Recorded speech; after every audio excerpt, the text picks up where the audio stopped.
Bortezomib and carfilzomib are proteasome inhibitors that can induce arrest and apoptosis in the cell cycle at the G2-M phase. Hope you came hungry since we're paying a visit to the family deli.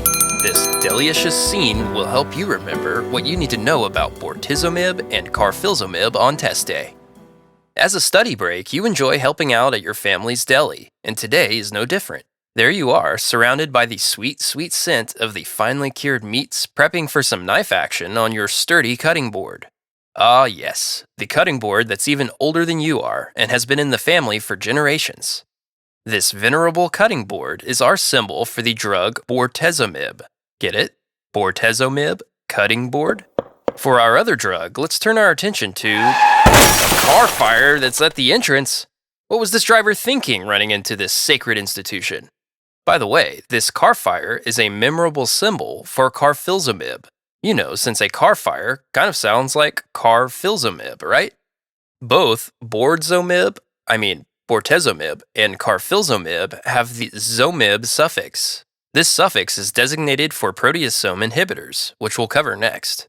While it's great that no one got hurt, you still have a fire on your hands.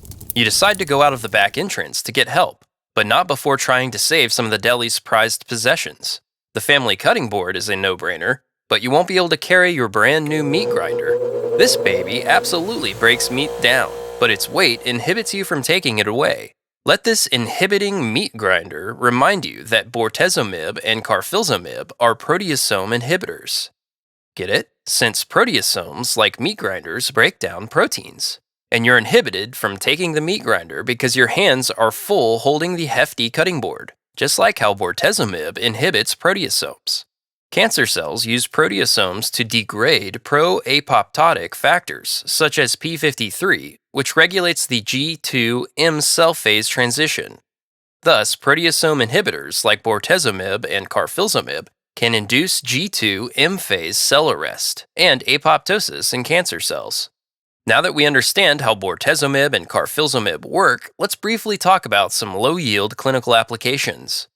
These proteasome inhibitors have been used to treat multiple myeloma and mantle cell lymphoma.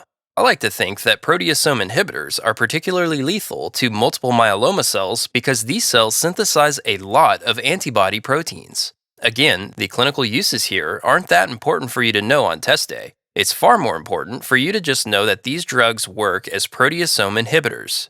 One last note, it's almost impossible for you to get tested on side effects of these drugs for test day, but we'll mention them briefly for good measure.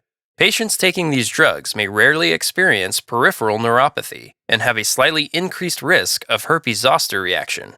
Again, these are random factoids, and I think it's almost impossible for exam writers to ask you about these on test day. Sounds like the fire trucks are here. Let's recap and see if we can salvage any of the sausages you worked so hard to make today. Bortezomib and carfilzomib are proteasome inhibitors that induce G2-M phase arrest and apoptosis of cancer cells. These drugs are used in the treatment of multiple myeloma and mantle cell lymphoma. Patients on bortezomib and carfilzomib may experience peripheral neuropathy or herpes zoster reaction as side effects of their use. Now that we've learned the important facts about bortezomib and carfilzomib for test day, it's time for you to stop, drop, and roll yourself away from this car fire. Until next time.